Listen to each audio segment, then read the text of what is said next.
Hey guys, it's Mitch. How's it going? We're back for more of some of the best comics of 1991, which by itself was a hell of a year for Marvel Comics.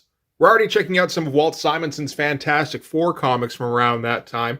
And while Fantastic Four was the great comic that I should have read in the early 90s, Wolverine at least was the great comic that I did read. So we're going to take a look at Larry Hama and Marc Silvestri's Wolverine number 40. So just before we get into it, if you enjoyed the channel, if you feel like you might want to help out a little bit, what you can do is in the description, there's a link to my Patreon. And if you subscribe there, that'll give you access to everything I do, from the Blood Force stuff to the YouTube videos before they get uploaded to YouTube, as well as some Patreon exclusive content. All right, so back for more adventures with the old Knucklehead. Not really one of his best monikers, in my opinion, but that's all right. I think Wolverine is still first overall in terms of like the Canadian draft for Marvel characters. I mean, like I don't even know how deep that draft is. I'm pretty sure Puck goes first round, so that doesn't speak too well. But yeah, we're back for more of Marc Silvestri at his best, I think, as well as Larry Hama just having a good time with some crazy scenarios that can still stay on the small scale, which I appreciate. I mean, Wolverine doesn't have to get all super epic all the time. So let's start out with the cover, right? Why not? That's a pretty good one. Nice and recognizable. The only thing is, how likely are we to get this happening in the comic, right? Wolverine getting Goldberg speared by a Franken clone on top of a stealth jet. That seems low on the probability scale. And I mean, even like the last issue, we had Wolverine, working his way through the fire and looking like he was going to tear LCD apart. It didn't really happen quite like that. So this one's probably going to be a little bit of hyperbole too, I think we can imagine. Pretty good shot though. Like I said, nice and memorable. The Stealth Express of Doom. Gotta love a good caption box on the cover. Alright, so what's been happening in Wolverine? LCD, the android assassin. Designed to look like a 5-year-old girl, but accidentally programmed with genius-level intellect. Her and her buddy Albert, who was an android clone of Wolverine, were sent to go and try and kill him. If they could, by Albert clawing him up. If not, by LCD grabbing hold of him and exploding. And while Wolverine was able to make short work of Albert, it didn't really come to that with LCD. She started to have second thoughts about, whether she should even be doing this, again, because of her advanced intellect. And they were able to actually have a conversation. That was most of the last issue, where Wolverine was kind of trying to talk her down from blowing herself up. And by the end of it, they were able to pull it off. It did end with Albert in a radio hut somewhere in Venice Beach, getting his guts blown out by the police and the FBI and fucking anybody else who was in earshot. But at least for the moment, the little girl android explosion problem has been put on hold. We're going to open up here at the XMansion, where Wolverine has taken LCD to be examined by Forge. And that's what our splash is here. And after a brief examination, Forge has been able to determine that this android is probably too dangerous to ever really deal with. He points out here, this cute little automaton is a walking bomb. Every square inch that isn't computer, battery, or motor is plastic explosive. Nice splash to start out with, and kind of judicious use of layered elements. Start with the extreme foreground with just some tech, always a good idea when dealing with Forge. And the focus of it, which is LCD. And I guess it didn't make much sense for her to be sitting there in her dress. It's still a little but he keeps it tasteful, thankfully. Then move on to the X-Men, viewing from a distance up on the platform here, and then just a little bit of tech in the background. And then again, judicious use of Kirby Crackle type stuff to obscure any kind of overlap. It's well constructed. And of course, this is going to be written by Larry Hama, penciled by Marc Silvestri, inked by Dan Green. It's the trifecta. So yeah, he goes into further detail. Tubular skeleton packed with plastic explosives. Battery casings, motor housings, circuit boards molded out of the stuff. All of it tamper-proof, triple booby-trapped. And it's not C4, it's C13, which Forge explains has about 5 times more bang than C4. And of course, the firing sequence hasn't been canceled, it's only been put on hold. And it might not take much to jog the firing sequence back on to detonate. Could be a freak electrical storm, could be sunspots, could be proximity to mutant energy sources. And then it doesn't matter what her motivations are, anybody in her vicinity is going to get obliterated. And Wolverine doesn't seem to be really listening that well. He's like, we just want to know how to get the explosives out of her. It's like, You can't. When the actual circuit boards are made out of plastic explosives, there is no way. You know, she's just going to explode at some point, whether you want her to or not. And we get Jubilee kind of looking on. She can't really contribute to the conversation too much. She's just like, she's not so cute. There's a fun little through line here where Jubilee has like jealousy towards LCD. You never really get the feeling like she's exactly got a crush on Logan, but she does think he's awesome. And the fact that he's just so focused on LCD, that just doesn't sit too well with her. And a good page here too, like not super in-depth or anything, but like his figure work is so like just nicely gestural, where there's no stiffness to it. Like this shot of Jubilee here, where she's kind of looking over her shoulder, it's kind of perfect. And of course, Marc Silvestri still draws an extremely good version of a little girl. Doesn't look like you just drew a 20-year-old girl and then like, you know, kind of squished her chin up and made her cheeks bigger to make her look younger. No, it actually kind of looks like a 5-year-old girl. And from there, we're going to cut to Venice, California, where the feds are finally coming in to pick up the remains of Albert after he got kind of blown away in the last issue. And first, the cops lead them through the holding pens. He's like, you didn't just stick it in a regular cell, did you? He's like, no, but we got to get through there to get to where we did put him, which was the property room. And again, great poses. I love this pose here from Jocko. Super casual. Nothing looks awkward. It's all good stuff. Just the right amount of detail. Nothing going overboard. And the Fed's like, wait, you locked it up all weekend with all the confiscated electronics and weapons and bulletproof vests? And the cop's like, well, yeah, what was it going to do? Fix itself? Uh-huh. So yeah, Albert's been stuck in there all weekend, and not only has he been fixing himself, he's been improving himself. Gave himself a blaupunkt, and cops opened fire on him, but it looks like he's sewn a whole bunch of Kevlar over his skin as well. So he's bulletproof now. And now he's up and running again. He can pursue his only real objective, which is to go and save LCD. And how's that for a badass shot? Nicely shaded, just a bunch of like technical, you know, like gobbledygook in the background here. This is like the visual representation of technobabble. Got all the wires hanging off him. It's great shit. So yeah, cuts himself free from his umbilicals, and the cops have seen enough. They're going to take off. Maybe hoping a little bit that the prisoners will slow down Albert here. Maybe not realizing that Sally and Jocko actually know Albert. And like, wait a minute, is that you? You got stitch fill all over your mug. Nice close-up of Albert. I like the highlighting on the cheek here. That's well done. Not a whole lot of holding lines going on. So Albert isn't particularly interested in Sally and Jocko, but they did help him to get in touch with LCD at the end of the last issue. So he's like, okay, I can do you guys a favor. Just kind of claws him out of the jail cell and goes, okay, go wherever you want. I don't give a shit. I'm going to Palmdale. And Sally and Jocko are like, what the heck is in Palmdale?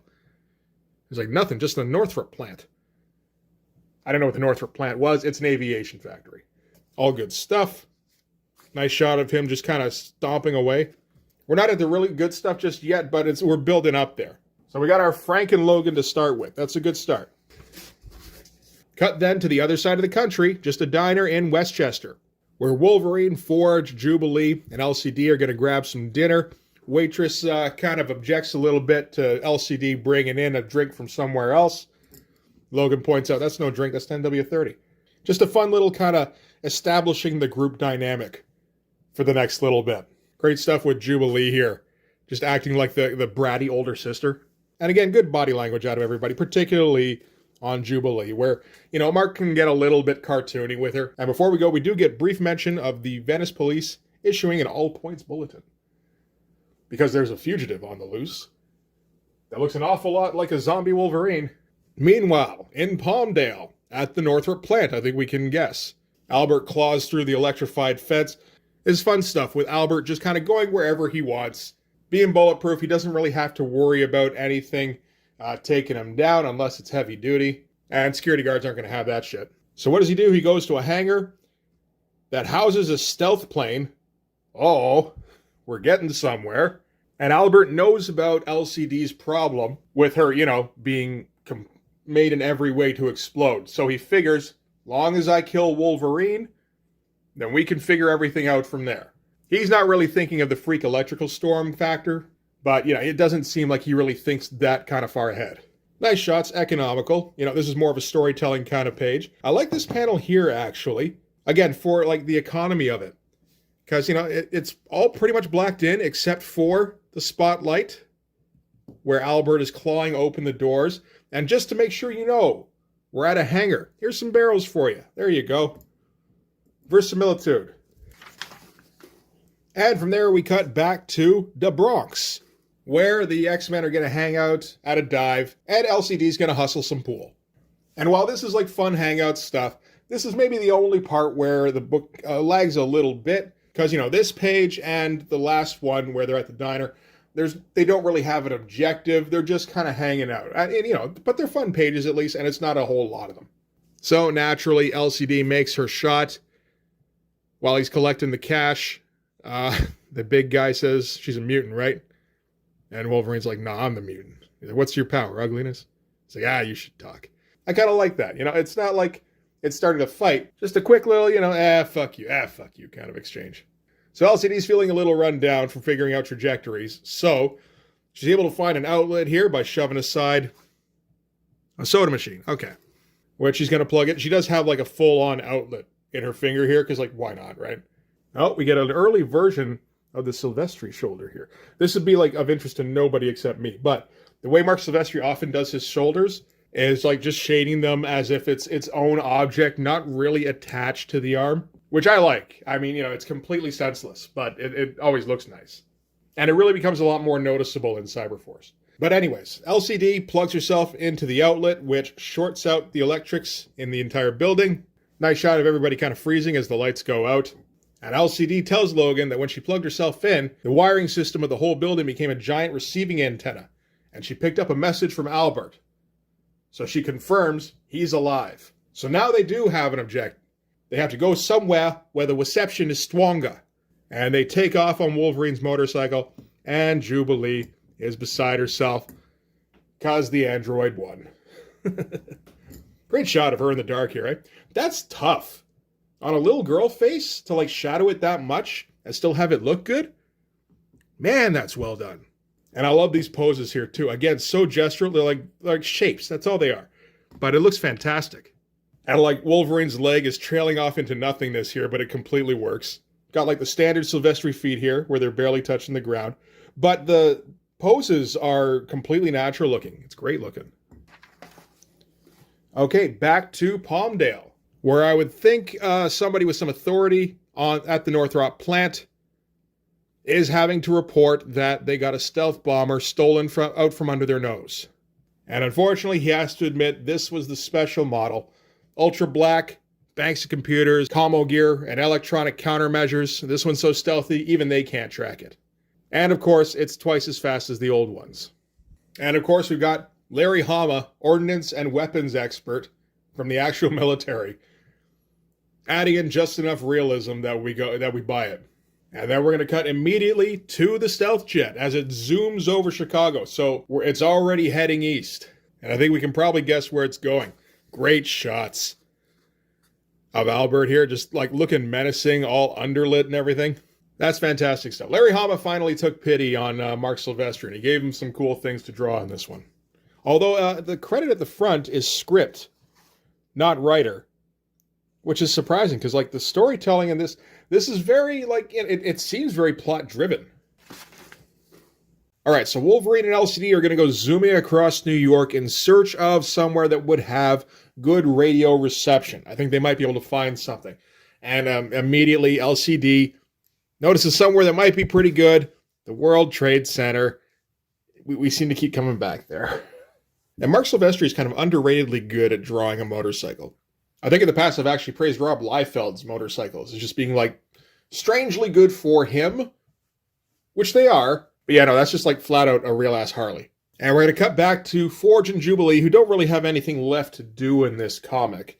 So they're just going to, you know, hang around and play some pool. And Jubilee's going to explain she's not jealous of the little android thing or anything, but you know. And while they're hanging around, another special news bulletin comes out that links the spectacular jailbreak in Venice to the theft of a prototype stealth bomber in Palmdale.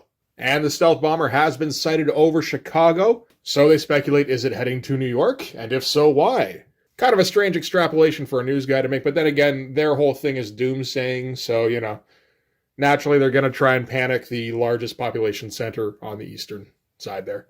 And Forge does put things together that, wait a minute, LCD just contacted Albert. Albert was last in Venice. If that was Albert that did the jailbreak and stole the bomber, then he might be coming for them. We got to let Wolverine know. So where would they go for a stronger signal? Which, I mean, the only problem with this little sequence is that it's repeating information that we already have, but this is more to just give Jubilee and Forge a reason to catch up. And at least we didn't take a whole page doing it or anything. So from there, we're going to cut to the top of the World Trade Center, where a plane is flying towards it. I'm sure this is all going to go very well. So up here, LCD is able to get radio reception. She's able to make contact with Albert, who confirms that the mutant is with her.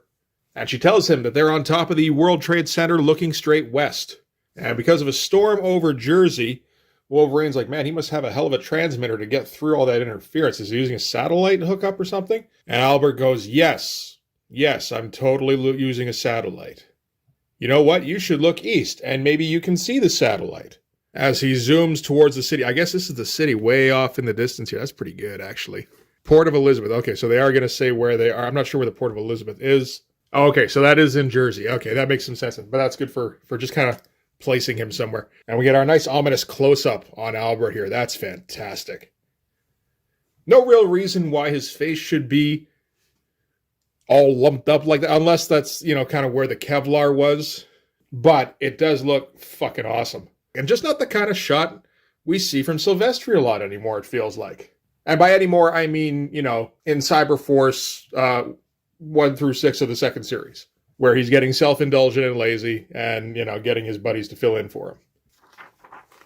All right, so from there, we're going to cut to 10,000 feet above Elizabeth, New Jersey, where some F-16s have been dispatched to bring that stealth fighter down. But, of course, the problem is, it's a fucking stealth fighter, and they're kind of just complaining to each other. It's like, we're hunting a stolen stealth bomber in the dark. It could be right below us, and we wouldn't even know it. Our only chance of finding it will be if somebody turned on the radar, and fat chance of that happening. That'd be like lighting a match in a dark basement when you know Skinface is lurking behind the furnace with a chainsaw.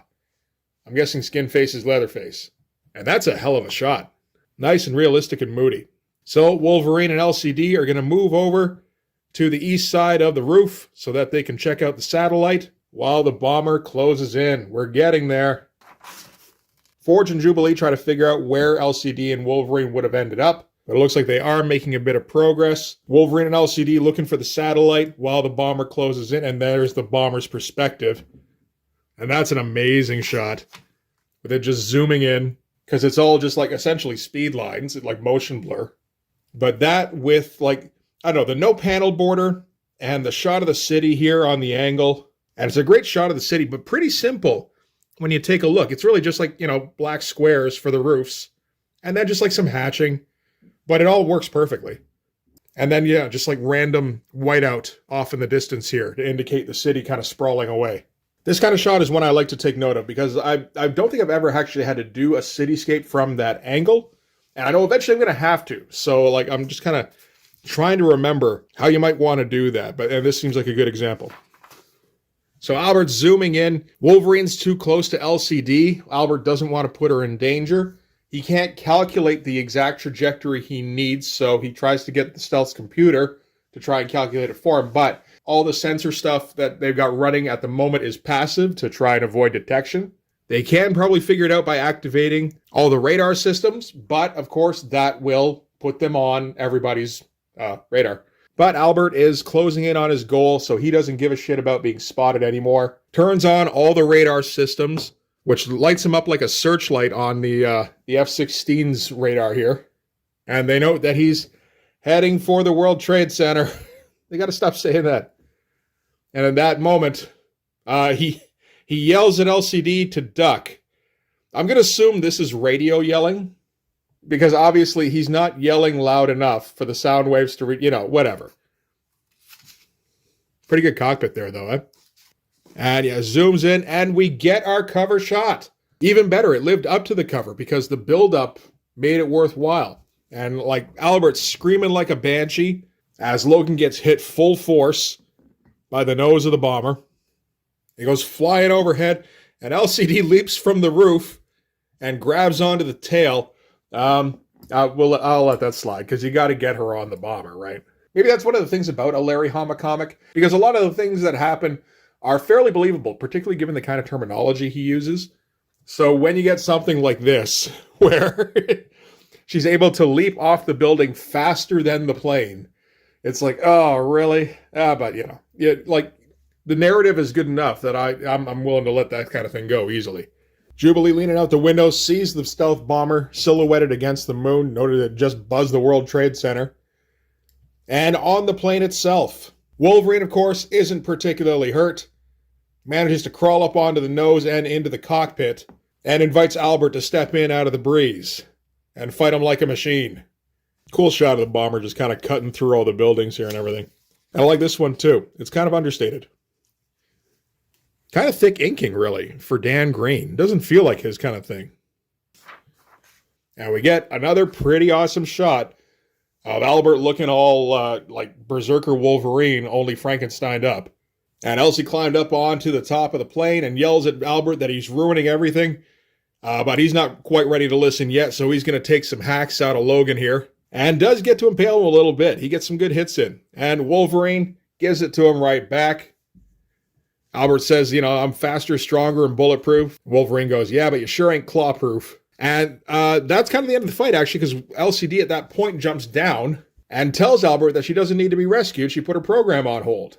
And he's like, oh, wait, so you mean I don't have to kill him? Like, we actually won? We're free? And he goes, what about Logan? Logan's like, you know what? It's fine. I've been clawed up way worse than that. That was a love tap as far as I'm concerned. Long as you can get us down safely, we'll calls it evens. Okay? Which, again, is something I like out of Larry Hama's Wolverine, is that he's, like, even-keeled. He's so used to getting the shit beat out of him that when it's not something that could be fatal to somebody else, it's just like, I was just kind of messing around. It's fine. No hard feelings. And Albert kind of can't believe his luck. Just like, holy shit, we actually won. Everybody won. Climbs out on top of the bomber and goes screaming off towards the horizon. And it's this nice triumphant moment. And of course, right then, that's when the F-16s ping them. And they just strafe the fucking bomber up. They're too close to the city limits to use missiles, so they're just going to open up with the Vulcan cannon. The stealth bomber starts coming down into the East River. Jubilee manages to notice out the car window. Man, she's very perceptive. I like the shot of Forge trying to drive with Jubilee's hand in front of his face. And the F-16s want to make sure that, the terrorist doesn't get away with his stolen bomber. So as soon as it's low over the water, they're going to let off a Sidewinder missile on it. LCD grabs Logan so she can strap him into the ejection seat. He can't do much himself because he's been shot of fucking 20mm bullets. And Albert's just kind of slumped down on the top of the plane, feeling sorry for himself, which he does from time to time. And, yeah, they get close enough to the water. They let off that Sidewinder. Just blow the shit out of the plane. It goes crashing down into the East River. The F-16 pilots head home. Job well done. And at that, Forge and Jubilee arrive at the river's edge and dive in because, as far as they know, Wolverine was stuck in that plane when it went down. And that's where we're ending this issue. So in the next one, Wolverine and friends find themselves in the Morlock tunnels, where the mysterious Sabretooth was last seen. Astounding. See you in 30 days when this year's bi-weekly romp begins. Oh god, we're going back to bi-weeklies. But yeah, that is going to do it for Wolverine number 40. It's kind of funny. Not a lot happens in terms of like plot development. It all kind of builds up towards this cover shot, really. But with all the scene changes, they kind of did this in the last couple of issues. This is Larry Hama's MO. With all the scene changes, with all the little conversations between the characters, and then hearing about all the upgrades that Albert's been through, it feels like a pretty full comic still. And that moment where he fucking body checks him with a stealth bomber, that is pretty fucking great. So yeah, next issue, we're going to get Wolverine in, having to recover from a fucking plane crash. And we're going to deal with Sabretooth and Cable. If you read these issues, you know they're pretty good. So we can look forward to that next time. But that's going to do it for this one. Thanks very much for watching. If you like this video, please hit like, hit subscribe, hit the notification so you know when the next one's coming out. Go over and subscribe on my Patreon. That'll give you access to everything I do from the Blood Force stuff to the YouTube videos before they get uploaded to YouTube, as well as some Patreon exclusive content. You can also follow me on Instagram and DM me there for commissions. And join the Blood Force Discord server. There's a link in the description. You can just come over and shoot the shit about 90s comics, or really any comics. We don't give a shit. Drop some artwork. Join in the mystification at Liefeld Success. It's all good. But yeah, that's going to do it for this one. Thanks again. I'll see you guys in the next one. Bye-bye.